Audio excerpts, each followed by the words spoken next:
Welcome everyone. Thanks for coming by. We're having fun. We're here in the studio. We're going to do a little bit of a different video and tutorial. This time we're going to actually work with a new set of paints, which are, they're called Watercolor Art Graf paints. They're basically like hard watercolor paints. So they come in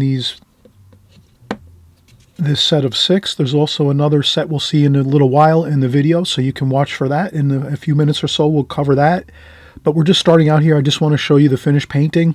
We're going to do a really fun, enjoyable scene with a tree, some figures, some distant mountains using these colors.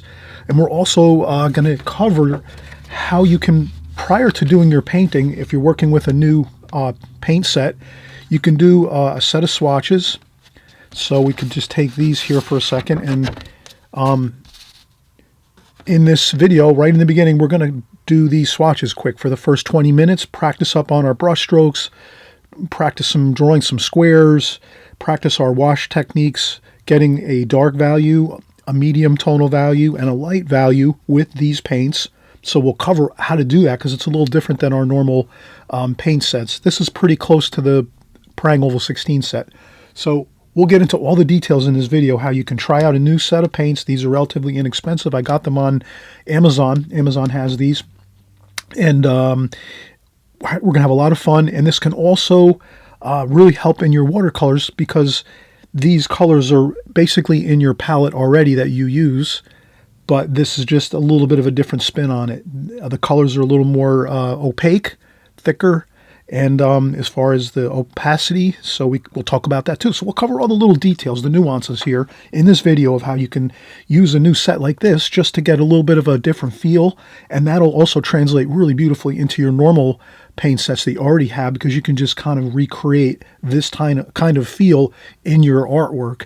And we'll kind of explain the whole way this process will work for you, and we'll have fun doing it. And again, our final painting is going to look like this. You're going to have a really fun time. We could even zoom in here just a little bit so you can see some of the more. There we go. So we did a beautiful big tree in a farm-like setting with a field and a couple figures. So we'll show you how you draw all this in with pencil first, and then how you use your brushes. We have a couple different brushes we're going to use, and we'll get started in a second or two. Thanks again for coming by, and if you like this video, please give a thumbs up. Okay, and we'll get started in a second. All right, so we just saw the finished painting, and I always mention on my channel, sometimes you'll see me do new things once in a while here and there. So I'm hoping that you'll do the same. Here we tried some new paints. These are these hard paints here. And you saw the finished painting that we created with it. It looks beautiful. And so we know we can get great results using these. And they're not that expensive. I got them on Amazon again, probably, I don't know, about a year or two ago. But I'm not sure if they're still for sale there, but that's where I did get them about a year or two ago. And I also wanted to show you, they also have the primary colors in this same set. So you can get the primary colors too. And you can mix these all together to get different color combinations if you want, different color schemes. Or you can just use these, try these out first, then maybe incorporate some of these into it, into your paintings, compositions and paintings. But we'll start with these here. I thought these were really fun to use, and they are made by Watercolor.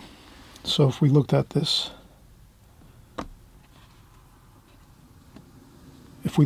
here, Watercolor is I think the brand, and then Art Graf is the style of the paints, and they're made in Portugal. So this is the actual official company and the name of the line of paints, and they're made in Portugal.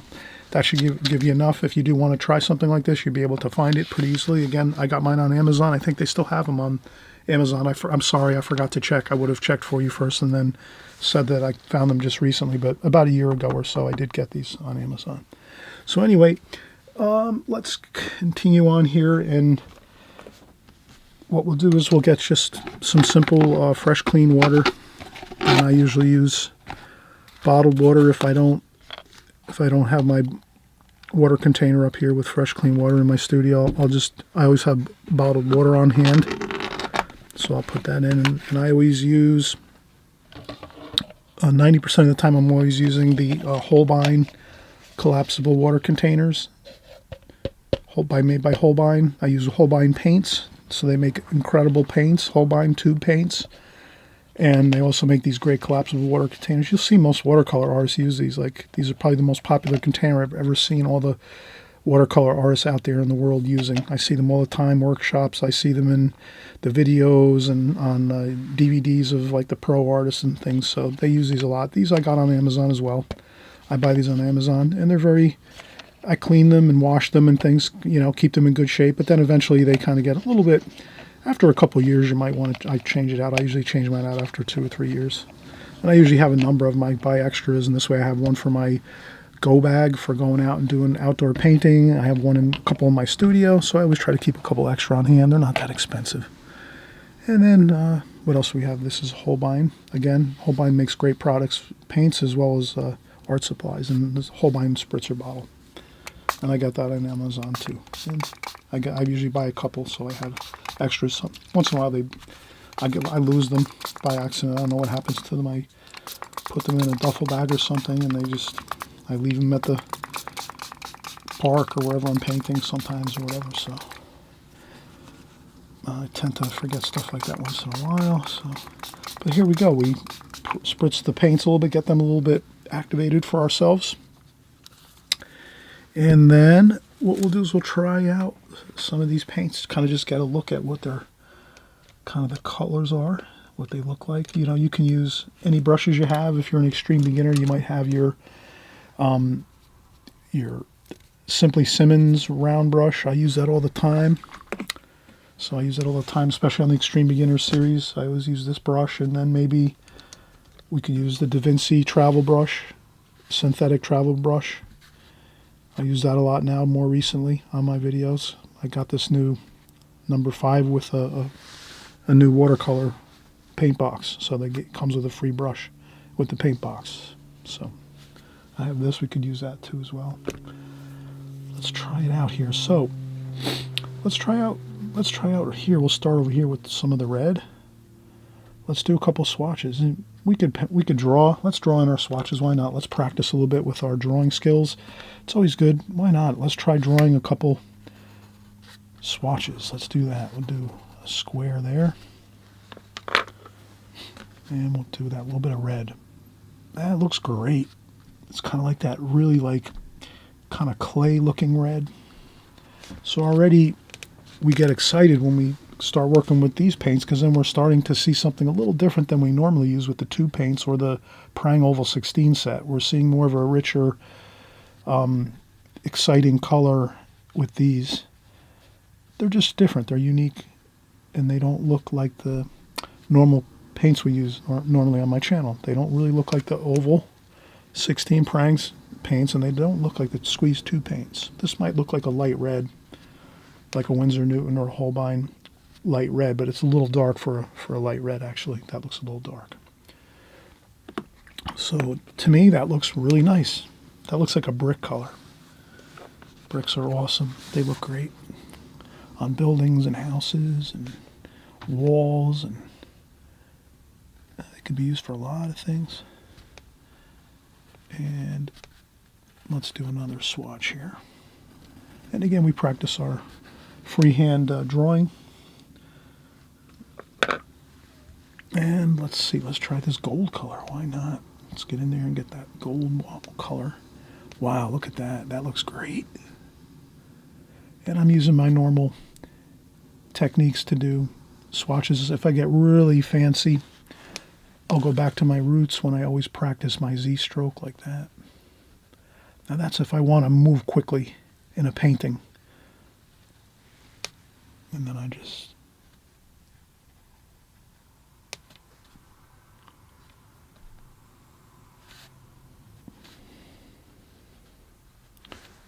And that looks great. That's really cool looking. That's like a nice gold. That's like a It looks similar to yellow ochre. So one of my favorite colors, yellow ochre. It's just great. And then we're going to do the next one over here.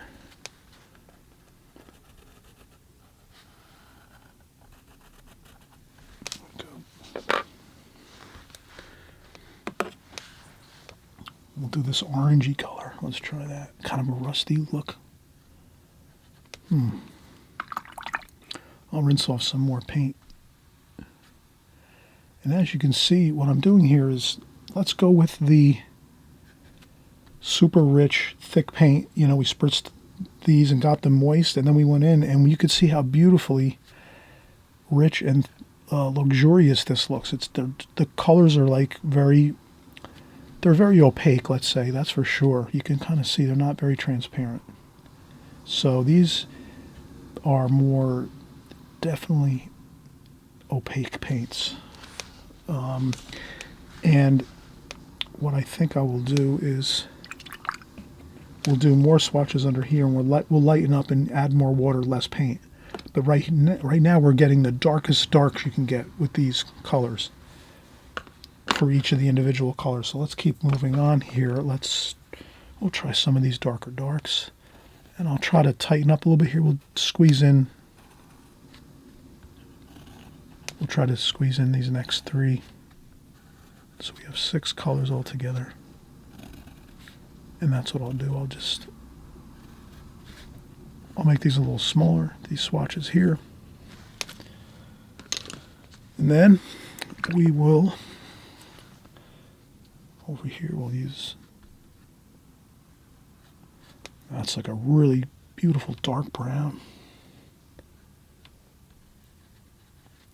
Looks like it's kind of a warmer brown. It's got a little bit of red. I could see some red in there. A warmer brown. Almost a black, close to a black color. Like an ivory black. That's a warm black, ivory black, and then, you know that, right? Ivory black, when you put it on the paper, it kind of looks like it's got some brown mixed in it. So you would think that's like more of a warmer brown.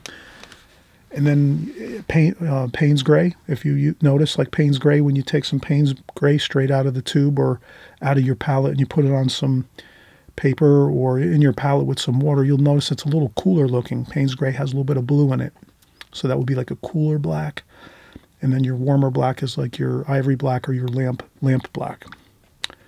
There might be, I definitely know there's more tube color paints that have different names and things like that, so you'll find that there's really a lot of different paints out there and colors and names of colors, but I always tend to let everyone know, like, sticking with the same palette of colors for the most part is really beneficial, especially if you find that you see others, like a lot of other artists, using the same colors and the same brands. Well, then you kind of know it's a trusted, like if the top pros are using certain brands and certain colors, well, you know, they're kind of like, those are the ones that are pretty trustworthy. But you can always change too, and you can buy less. I buy less expensive paints, and I use for practice sometimes. So you can do the same. You can buy some practice paints, and then you can buy some fancier paints when you want to create a really beautiful painting and you want to use the best of the best paint. Well, then you have your tubes ready to go. Maybe your best paint that you found. So you can experiment and research. That's the fun part about watercolor. You can research a lot of stuff. All your art supplies, your colors, your paints, your brushes, your papers. And it's a long, fun road, a fun journey. So if you get tired of one thing, you just try something different. You say, you know what, I'm tired of painting and drawing all the time. I'm just going to take a break, and then you might get a new set of paints like this and then try out all these colors, and then you're onto another fun journey doing something a little bit different, but you're still practicing your fundamentals, your brushwork, your drawing skills. So that's why watercolor is so much fun. You have a lot of options with it. You can do a lot of different things. And there's a lot of great supplies out there you can get to. All right, so let's take a quick break. Well, I'm going to take just a quick break now. I just want to get a drink of water and sit down for a second, and then I'll come back and we'll do another row of colors, swatches, and we'll lighten them up with a little water, a little more water, less paint. Here we did really thick, frothy paint. You notice how these paints, you can kind of see when you spritz them with water and they get moist, you can really get some really thick, beautiful, gorgeous, dark tonal values there.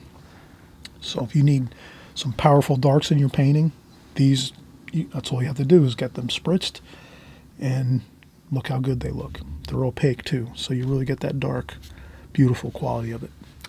All right, let's get some lighter washes on next in just a second.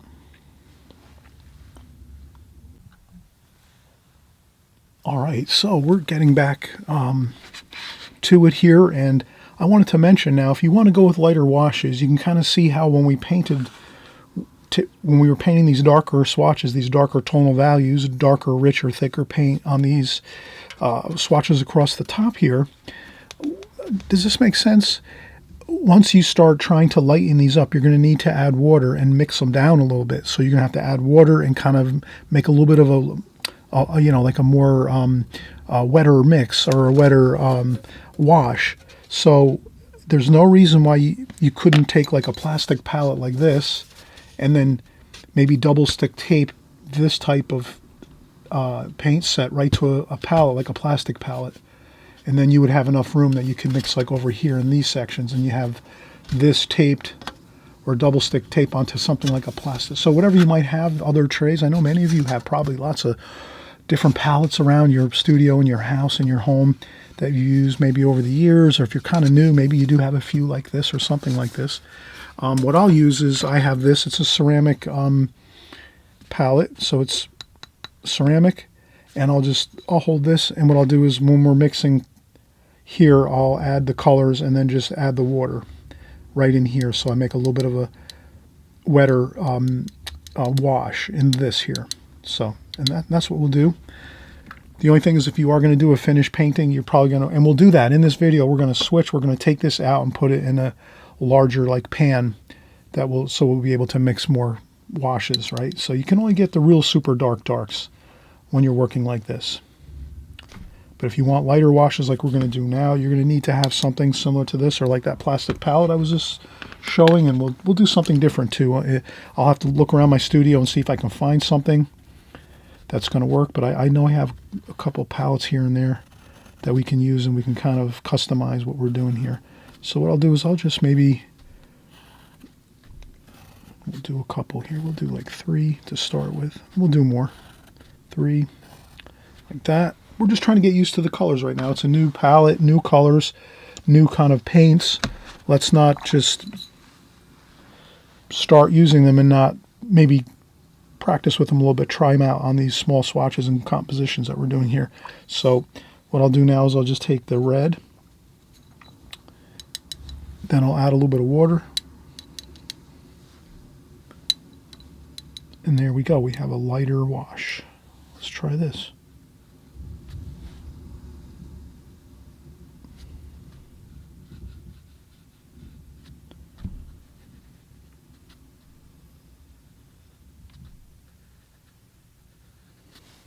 Fine, that looks good.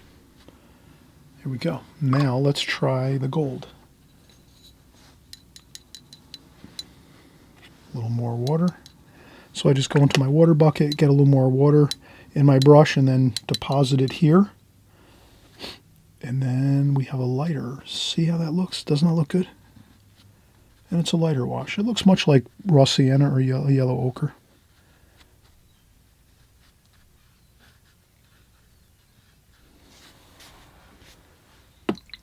Okay, so we're just taking these same colors up here that we used in this palette, and then just making the lighter version of it, lightening up the tonal values of it. Okay, this is the dark. This might be like a raw sienna. I mean, I should say raw umber.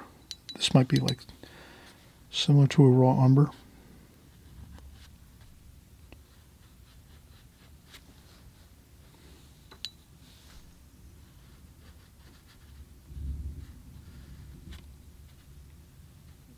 There we go. And incidentally, these are great practice. Do you ever find that? Once you do these a couple times, and then maybe if you start a painting, you'll realize, wow, it's a little easier painting when you're practicing swatches like this tends to make the painting process go a little easier. We have a little more accuracy when we're painting, when we're practicing these once in a while. So it all works out for the benefit. And let's try this now. So we'll take this. This is that kind of a warm brown. And then we can even paint without penciling in the swatch first. We can just get an approximate square, and then we take it and we work it and shape it a little bit, much like clay. So if you've ever worked with clay, it's kind of the same thing. You put some down and then you start working it and moving it around a little bit, molding it, and then you can mold this right into a square like that. Okay. Then we're going to go right to the next color up here. And this was almost like we said, almost like a black. This is almost like a warm black here. And I added too much water. It's not enough water. And then if you add too much, no problem. Grab a tissue quick, blot up once and lift.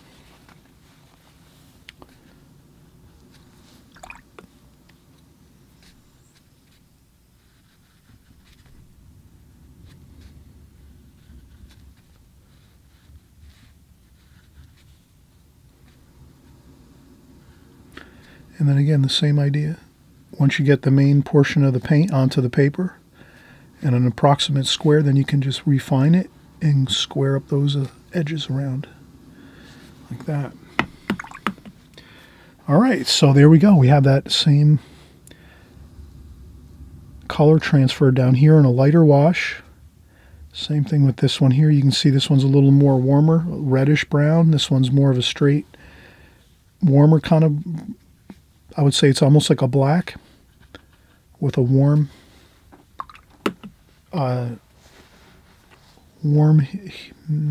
bit of color in there. Doesn't quite look cool. And this next black up here is cooler. This is our black that looks very similar to, and this is the fun. Is this not fun? You can go back after you get these swatches done and then look at your palette and say, ah, yeah, that one looks just like such and such a color, and the other one looks like that color, such and such a color over there.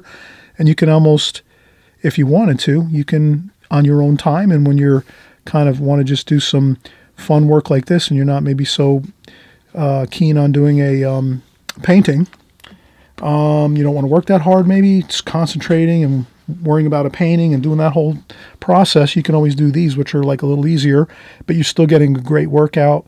You're getting a lot of practice in on painting, your brush work, your drawing skills. You're thinking about your colors. You're trying to maybe figure out what are these colors in comparison to my other normal palette I use every day, maybe, perhaps.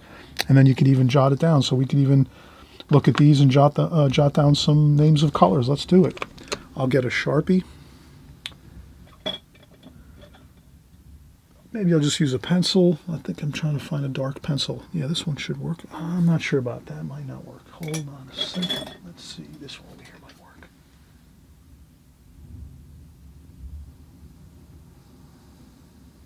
Okay, let's try this. Okay, let's call this a... nope, not going to work. Okay, what we got next here? Okay, let's do this. Okay, we use a Sharpie. So we'll call this one a light red. So pretty similar to light red. This one we could pretty much say this is like, I would say yellow ochre. But we know it's not really our standard yellow ochre because we're using these paints, so they are a little different. This one we could call a, I would call that that's a close to raw umber. Let's call it raw umber. Sometimes you can see more of what the color looks like when you add less paint and you kind of let it, you thin it out a little bit with your water, and you can kind of see how you can see a little more of its kind of color and hues like that. This, I would call this like a lamp or lamp black. This could also be a ivory black.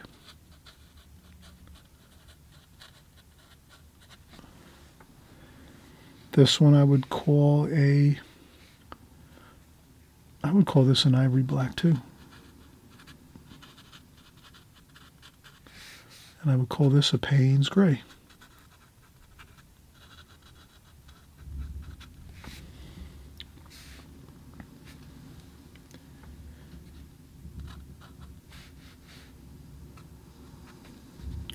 And then we could just put arrows there so that we know both of these are the same.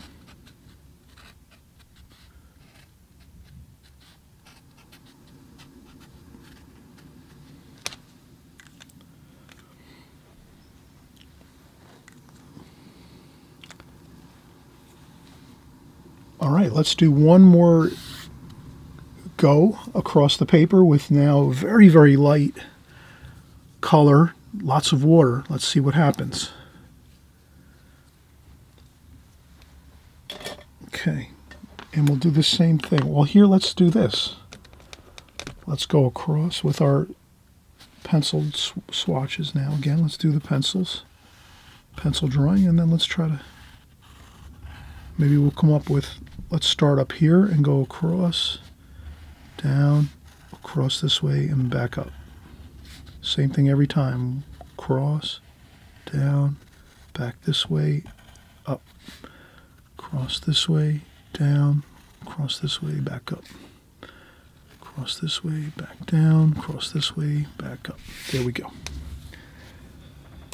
Then we're going to do the same thing again. I'm going to change the water out too. My water is pretty murky. You'll see here, if I just kind of show this on camera, you can see how dark and murky the water's gotten after doing all these swatches. So I'll just empty out my Holbein water bucket and I'll put it back in my table here set up, and then I'll just pour fresh clean water in there. And we'll do the same thing. This time we're going to take this and just take a damp paper towel and just start with a fresh clean palette. The reason I do this is it could happen that all of a sudden I start on the wrong well, since I say, oh, see, if I kind of try to get away with not cleaning up my palette a little bit, what'll happen is I'll say, oh, I'll just do the same color locations as I did the first time going around, and then that'll be no problem. And I'll start somewhere, but I might get distracted, and the next thing you know, I'm one spot over. Does that make sense? So I might start one spot over, and the next thing you know, I'm in the wrong color, and it'll affect this. So we want to make sure we're kind of really doing this accurate. So it's a little easier if I just start in one spot with the red here, and then I just know I'm going all the way around with each color. So let's try it out. Let's see. Okay, we're going to start again with the red over here. And we're going to use lots of water. Very little paint.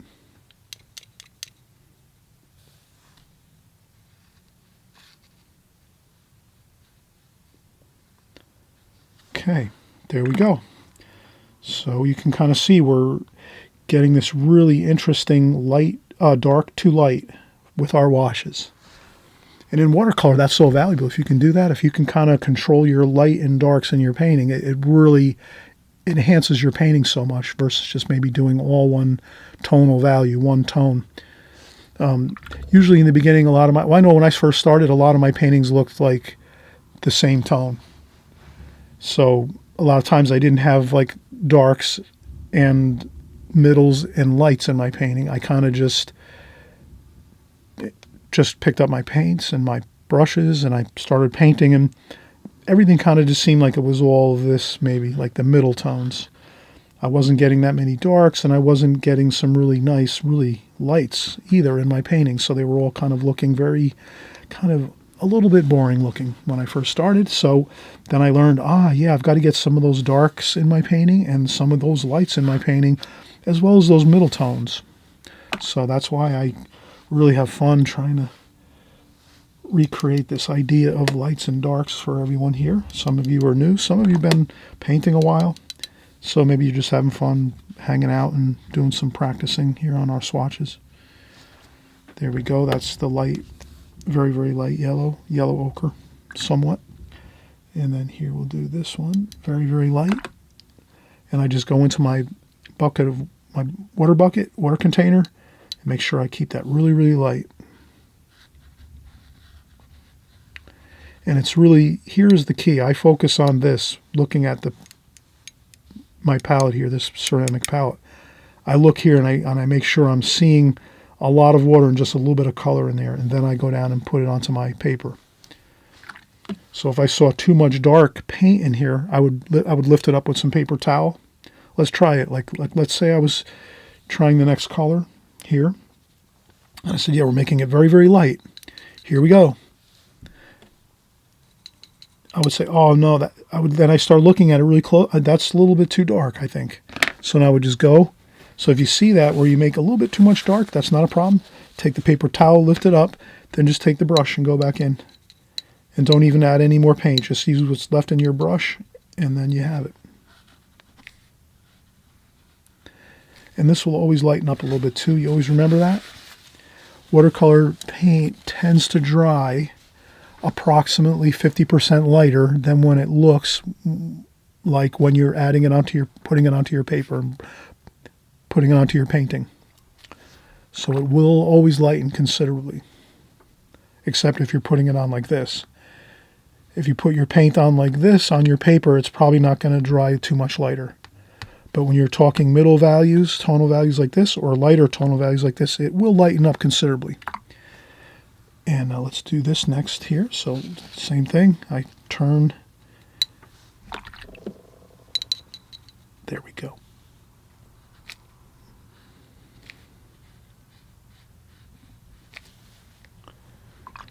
And then the last one here. Again, I do the same thing. Lots of water, very, very little.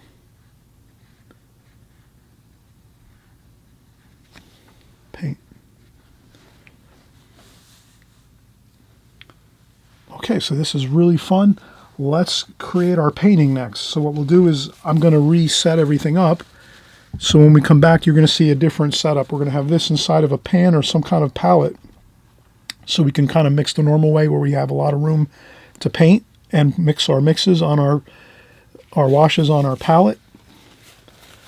And we'll have another sheet of paper like this.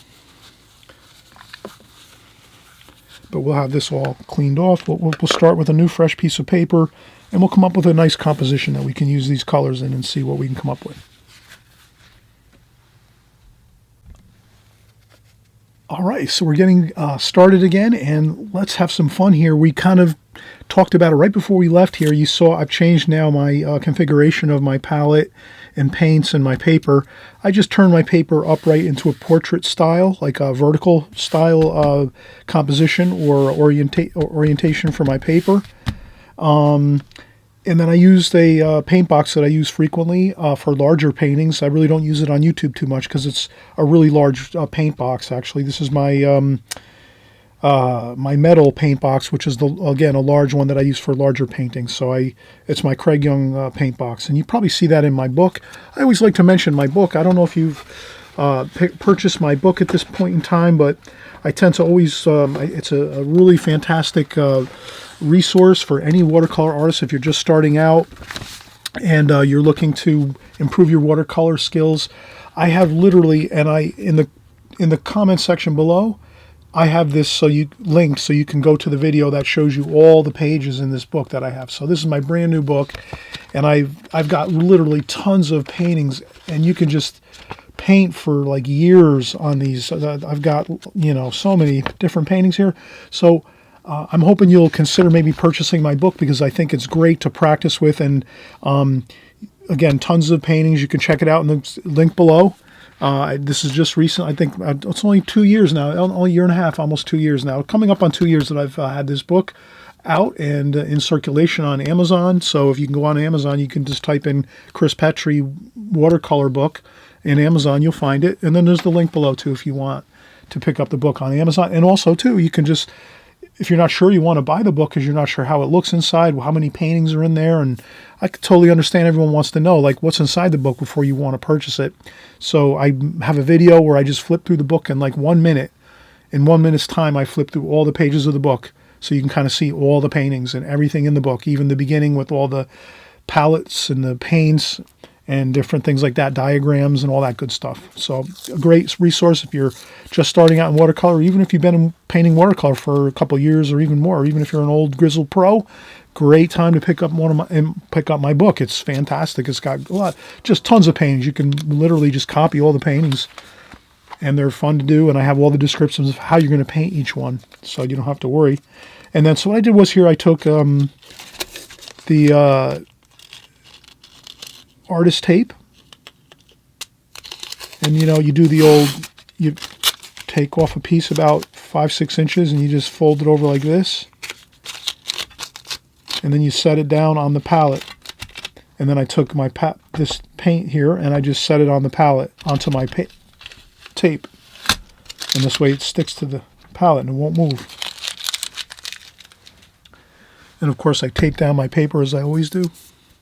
And then I also tape the border of the paper here, so we have a nice border. We'll peel off the tape at the end of the video. Okay, so we're all ready to go. First thing we'll do is we'll just pencil in a fun, creative, I'm just going to do this improv here. We'll do just a creative like landscape style painting because we have the earth colors. These are all beautiful earth colors, and we're not going to start taking our tube paints out and saying, well, I'm missing this color and that color. I want to add some blue or green or something like that. We're not going to do that. We're just going to use these colors and just make a fun, creative painting. You'll see how it comes out, and you'll try this at home if you decide you're going to pick up something like this, or you can just create the same colors with your paints that you already have by just coming up with the same style of painting that we're creating with these paints. But you can use your normal everyday paints you have at home. You just have to remember you have to sort of use it in a specific way. Like you're not going to use all your colors. You're going to only really use like one red. So this might be, you might use your cadmium red or your burnt sienna or your alizarin crimson. And then you're going to use your yellow ochre, and you're going to use your raw umber. And then you're going to use your Payne's gray, your ivory black or lamp black. And then you're going to maybe use your burnt umber. So you could use those colors. I'll write them down. Let's do it right now. Let's write down. Okay, let me see if I can find a piece of paper here.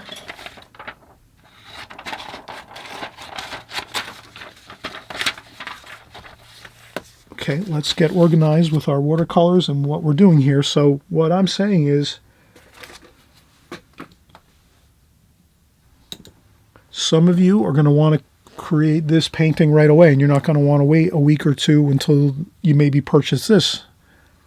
So, or you might even say, I don't want to really purchase a new paint set. I've got enough paints at my place. That's fine. So all you're going to do is then you would just use, we'll figure out the colors here. So even if we take this, draw a quick sketch of it and say, okay, how many colors are there? 6 colors. So we divide it in half like it is here. And we do this. Okay, so we have each color like that. That's all you have to do. And then you might just write in the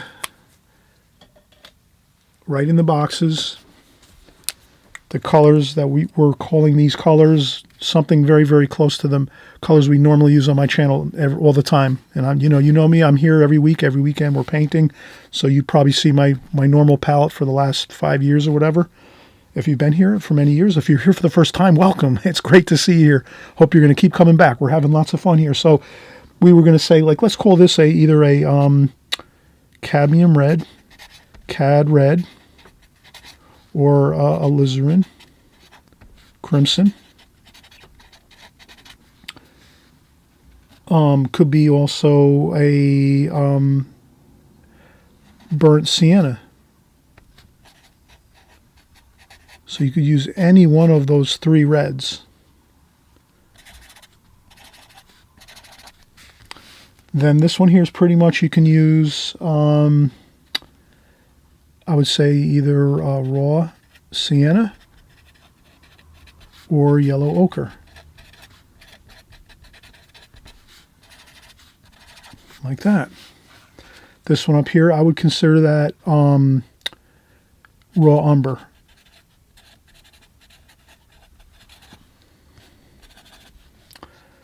So some of them, I would stretch it out and say, yeah, you could use 3 colors here, 2 here for this. That's pretty much a raw umber. I would keep that at the raw umber. Then this here, burnt umber, I would just keep that as burnt umber. I don't think we would need to sort of, yeah, I think that's fine. Burnt umber will work for this one. This one here, we would use ivory black. Could use lamp black too, is very similar. Lamp black. And then this over here, we have Pines Gray.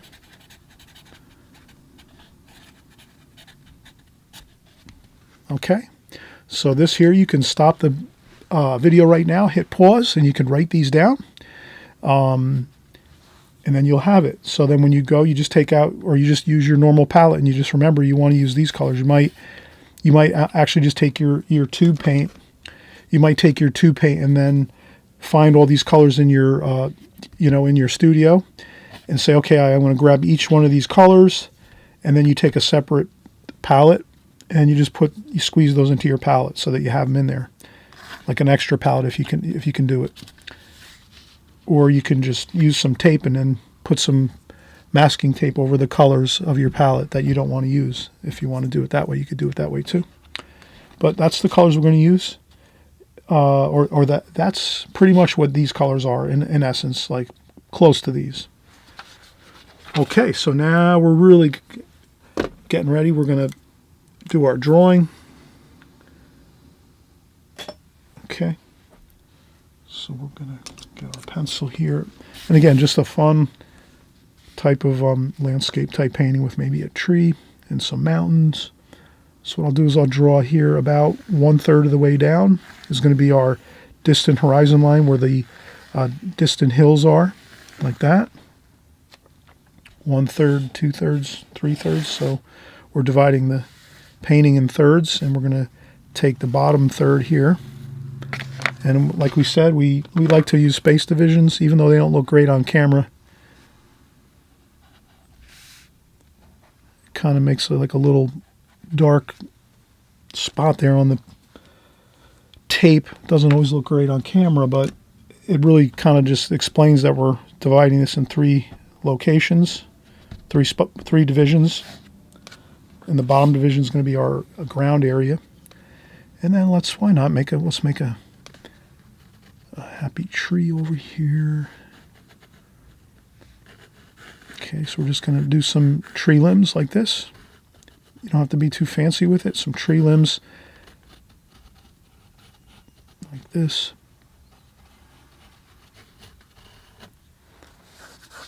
Okay, very loose. We're just having a fun time here. Then we're going to do maybe a little bit of a bush over here, bush over here, and then maybe another bush here, like that. Then we're going to go with a distant mountain range back here.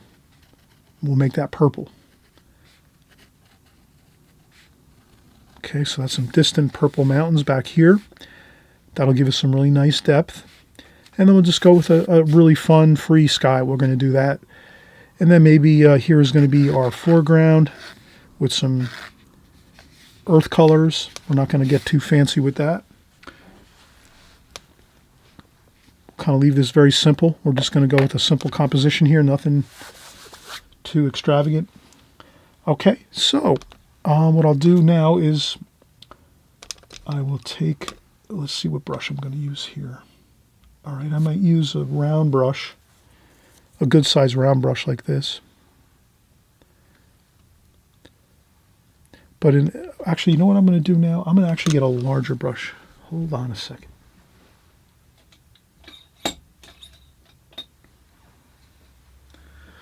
I'll use a larger brush like this. This is like a number 10 or 12.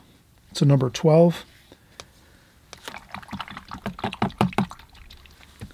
Okay, I'm going to use a number 12 travel brush. I'm going to empty my water again so I have fresh, clean water. We're going to use the glazing technique right now. Glazing technique is really fantastic. It works phenomenally well. Many artists use it. Many professional artists use it all the time. So we should try it out too. Why not? All right. And if you paint with me regularly, you know we use the glazing techniques. What I do is I just take some water and I kind of dampen the paper. And I dampen the whole top of the paper up here like this. All up here I dampen. But then as I go down this way, I intermittently dampen the paper down this way, like this. So I leave some dry paper on there once I'm coming down this way. And the same thing here on the foreground. I might not actually, I won't wet the mountain areas, the distant mountain range. I won't really wet that at all with damp paper. I'm going to leave that dry paper. And then I'm going to dampen the foreground here with water. Not too much, just a dampening the paper. And then what we do is now since we have the water on the paper, we'll let that start to work and dampen up the paper nice. We'll just get some colors going. A little bit of sky. We're going to do a golden sky with some Payne's gray and that gold color. Let's do that. We'll just improv here, a little bit of red in there. So we're just going to improv the whole thing. We're just going to see what happens. The ground down here. So I guess I'll kind of, does this make sense? If I'm mixing my colors, maybe I'll make the colors, I'll make the sky washes up here.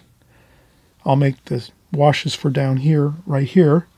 And then the middle purple, maybe I don't even have purple here, so I'm not going to be able to do purple. But in any case, I'll put the washes in the palette the same place they're going to go on the paper for the most part. That might work good.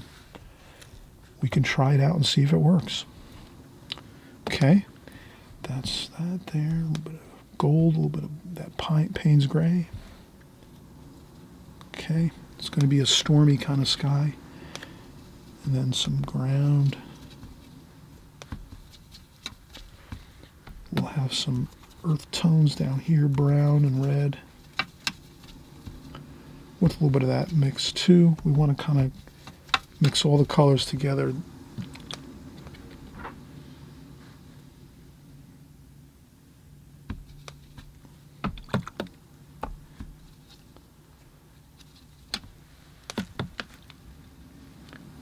Okay, let's do the sky. It's going to be a little bit stormy looking. I usually always get the top good and dark. Up there, like that. Then I rinse off the brush and then just use damp water. And just let it work its way down. Like that. I'll leave some white paper.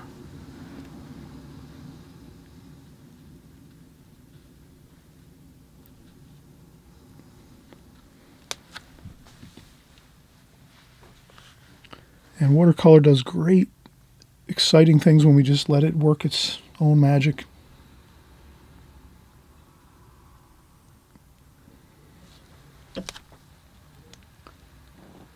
Okay, and then we'll do some of the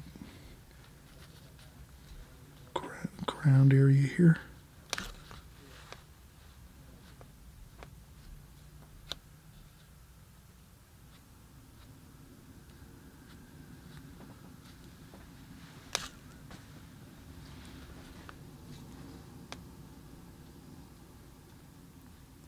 And usually it's darker at the bottom here.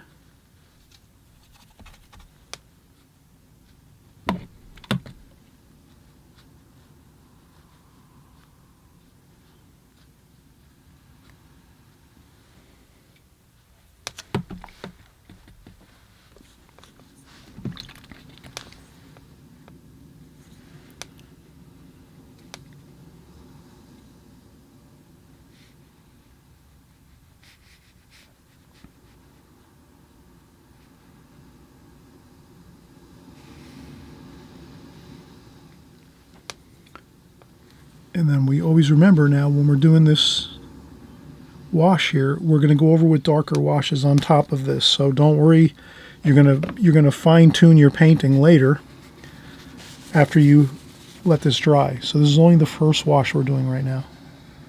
And then I just lift up the excess water that's puddling up at the bottom of the tape so it doesn't create blossoms and blooms and cauliflowers going back up in the painting here.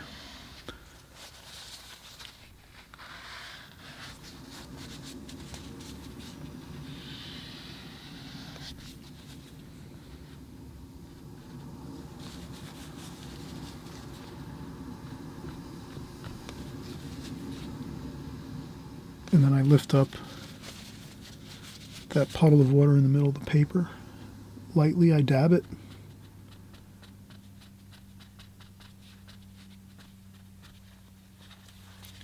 You can make a few clouds by taking your tissue and just spinning it like that.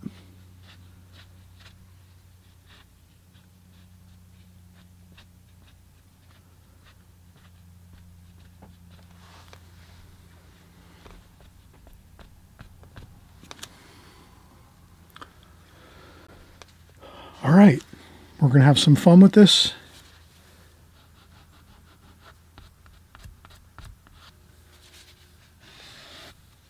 Let's let this dry 100%, so we have to stop the tape. I'll use the blow dryer, dry this off, maybe in like, I would say it takes about, I don't know, 2 to 3 minutes with a blow dryer to dry it.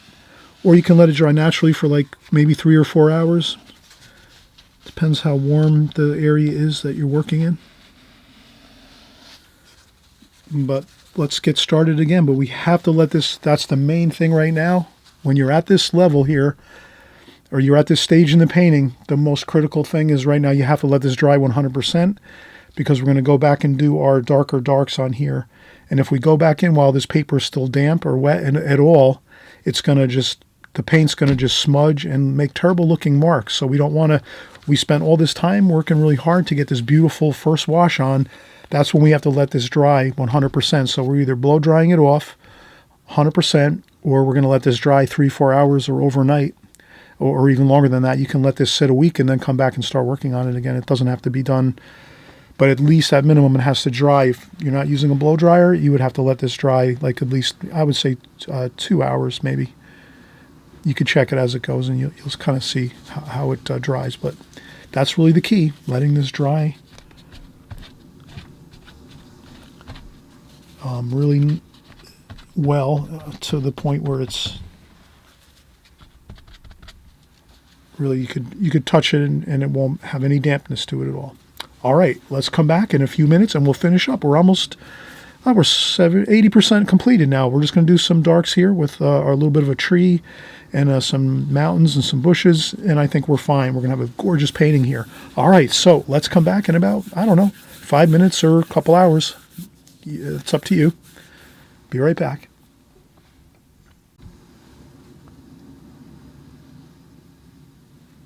All right, so we're back and we're kind of getting our selves back on track here with what we're doing here. So we said we have to let this dry 100%.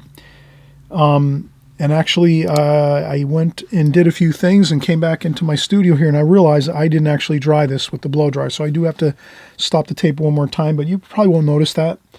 In any case, that I'm going to have to do, because this again is still, you can see the paper's probably buckled. I don't know if you can see that on the camera. You probably can't see that on the camera, but the paper's still buckled a lot. That's another way you can tell if the paper is still wet or damp. It's got a lot of waves in it, and it's a lot harder to work on that paper if it's got all the buckles and waviness to it. So it's always to your advantage to let this dry like 99%, so that the paper goes back to a really flat, even surface, so that when you're painting and creating all of your details on these final washes, it's not going to give you a problem where you're having weird looking lines and things like that that are kind of going off on, you know, contours and things like that with the paper versus trying to keep everything looking even. Okay, so let me see. I'm going to have to pick up a few brushes here, and we'll do that in a second. All right, so we're wrapping up here. And what I'll do is I'll just take some water, some paper towel. I'll just kind of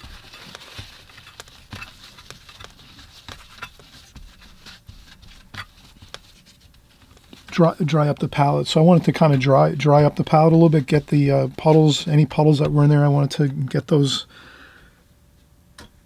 off there, and then this way we can mix some darker darks. One more time, we'll spritz this here.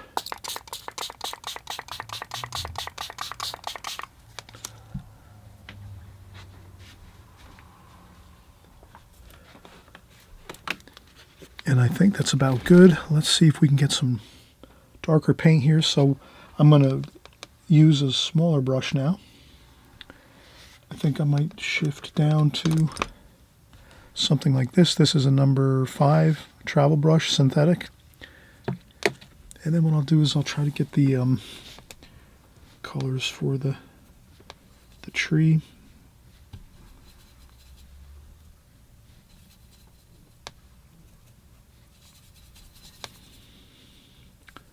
That's a good dark there. And then I'll just start to work that tree trunk shape.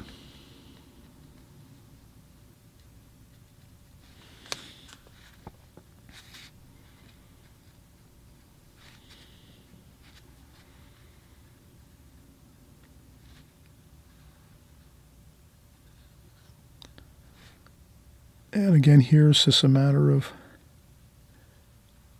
getting some vertical branch lines going. I wouldn't go too much out on the sides, like side to side with the branches. I think it looks better if we can just, for the type of tree I'm thinking of in my mind, it's kind of better that all the branches are sort of like very, very much vertical. There might be a couple that are slightly splaying out, but for the most part, I think they look good like this. And then we'll have another tree here.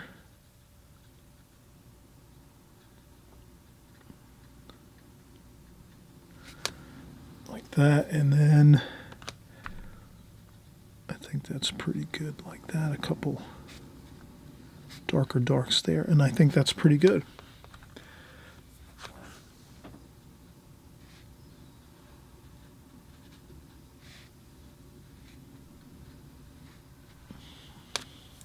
Okay, now once we have that, we'll get maybe more of a medium tone.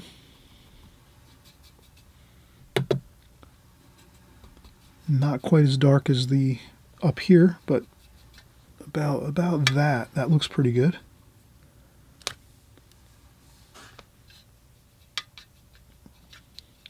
little bit lighter than that. And then we'll just take the brush on the side. We'll just do circular patterns, and we'll try to get some foliage on there, but not too much. We don't want to go overboard.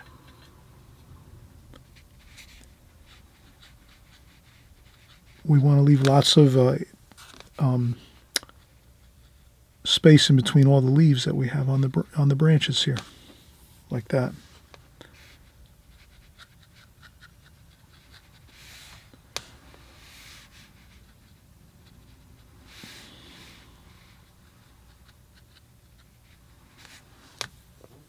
And that looks good.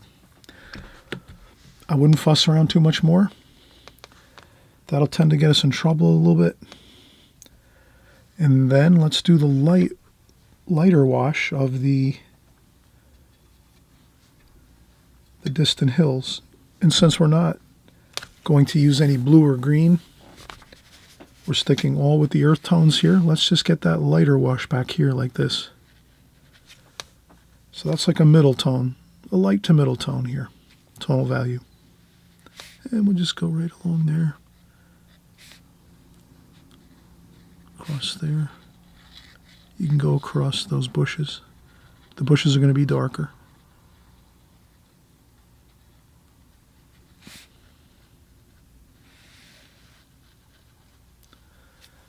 Okay, there we have that middle tone. Looks fine. And what else might we have?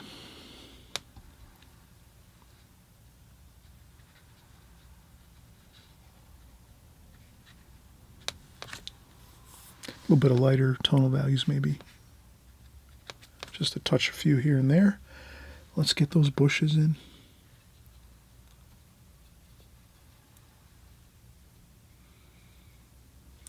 I would do them probably like this.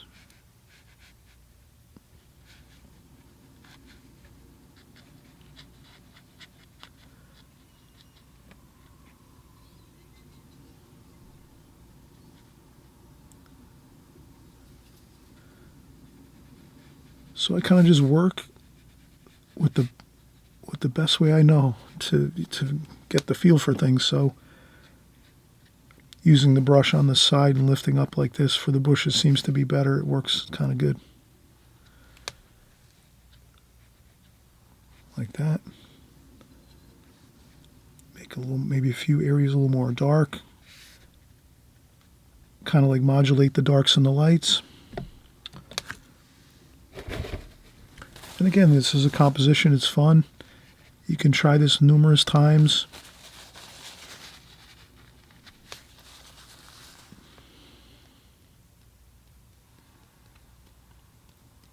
I'll put a couple splashes on the foreground like this. And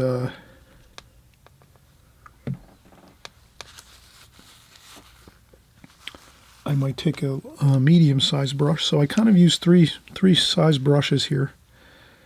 This is the larger one, a 12, size 12 approximately, for the Da Vinci travel brush. That was what we did all the light washes with. First glazing, first wash, let that all dry 100%. Then we've been using this, basically the number 5, the Da Vinci travel brush, which is synthetic. The first brush we used was natural hair. And then I think here I'm going to maybe use a number 8 to get a couple of marks on the foreground here, just to give it some interesting textures. So this is where I would use just a damp brush, no water at all, just damp. So I would take the brush, rinse it, dry out all the water out of the brush on a tissue or paper towel, and then just pick up some of this darker dark, a little bit of this, but just to get a little bit of paint on the brush. And then just maybe, I need a little bit more water, so I take my time with this to get it. But you have the rough paper, we have the rough paper, and now the brush has a little bit of water in it, not much. And we'll see how this goes. Drag it across there, a little better, yep.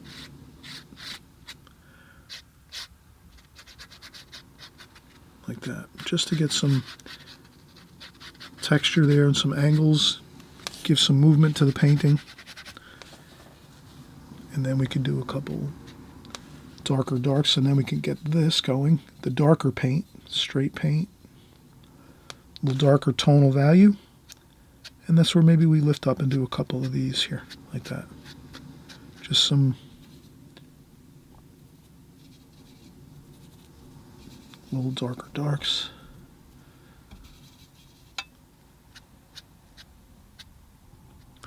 So what'll happen is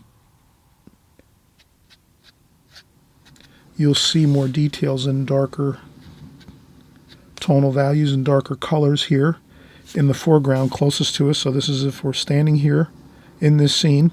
You're going to see more detail, more grass, weeds, wisps of grass, weeds, darker colors. And then as it goes back into the picture, that's the far distance going in the further distance in the painting here. So you're not going to see all these details anymore. So all you'll see is these little bits of detail like that, just some marks on the paper very lightly. And then I think from that point you have a finished painting. So we could add a few seagulls or shorebirds. So we could take our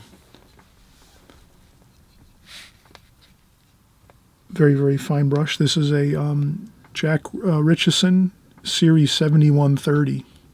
This I purchased travel brush, synthetic, travel brush. And these really work great. So got these on Amazon too as well. All right, I'm gonna try to do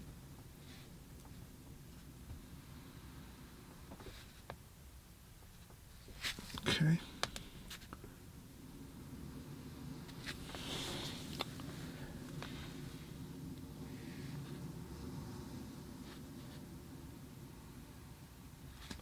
So I'll do a few birds very, very lightly. I go with up close here. This is the closest to us in the sky, and then as we go further into the sky, the birds get a little smaller, so that's fine. And I try to change them a little bit, like that.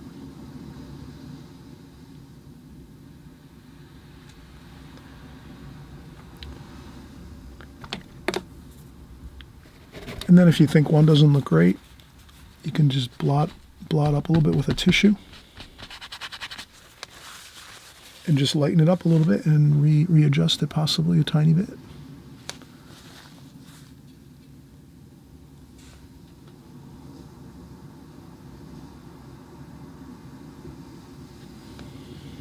That's fine.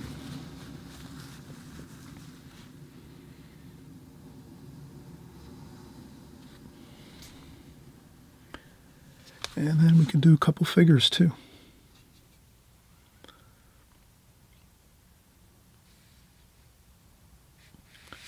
Okay, maybe the figures are walking through.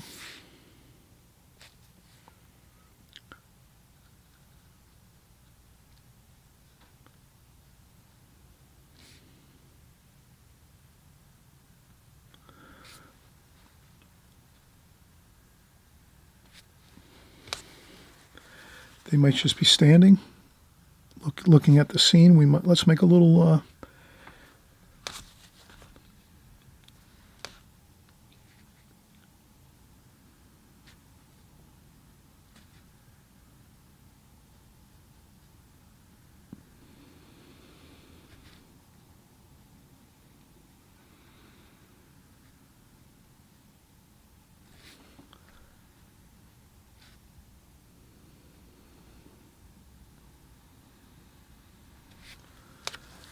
maybe something that looks a little bit like a cabin or something over here. We can do that.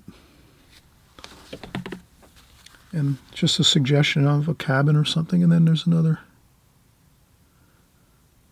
figure here.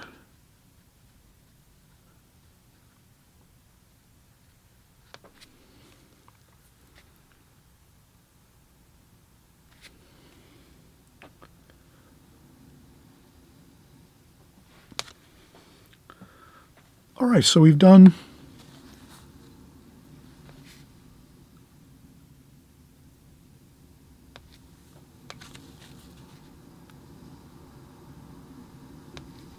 I'm doing a little shadowing here. So then if we have shadowing here, everything else seems to work out good.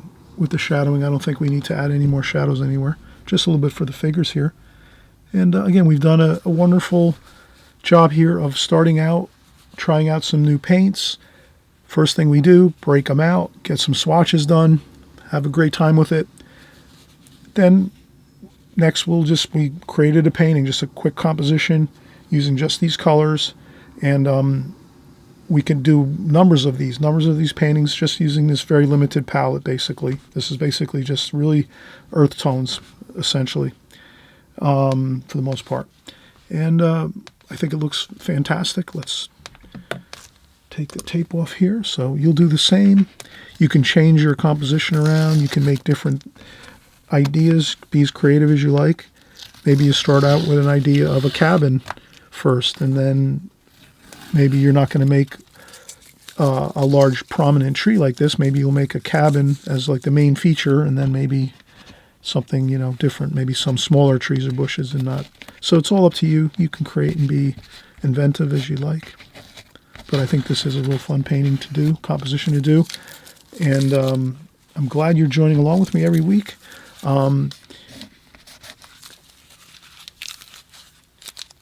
I always mention, if you haven't subscribed, you can always subscribe on the right hand side below. You click the subscribe button. All that does is just alert you when our new videos come out. I want you to always be here joining along with us as we paint. You'll get better every time. And if you just like to watch, then please do. Just enjoy watching. Maybe you pick up some paint brushes and paints and pencils once in a while, but maybe you just like to watch all the time. It's relaxing for you. So I hope whether you're painting and on a consistent basis or once in a while, whatever it is, let's have fun together. We'll keep getting together again week after week, month after month, and year after year. Thank you again for watching, and we'll see you very soon.